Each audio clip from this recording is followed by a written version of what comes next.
Transmission લાઇનના unit protection સમજાવો.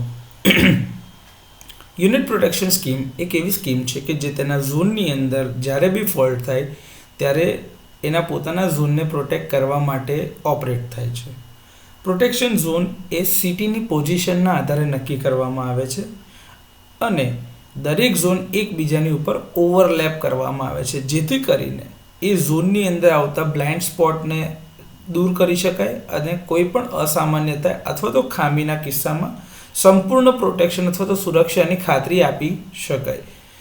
આ પ્રકારના પ્રોટેક્શનમાં સિટીની અંદરના દરેક સ્થાનનો સમાવેશ થઈ જાય છે જ્યાં કરંટનું માપન કરવામાં આવે છે.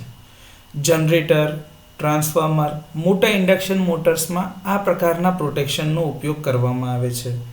ડિફરન્શિયલ પ્રોટેક્શન સ્કીમ એ યુનિટ પ્રોટેક્શન સ્કીમનું સૌથી શ્રેષ્ઠ ઉદાહરણ છે.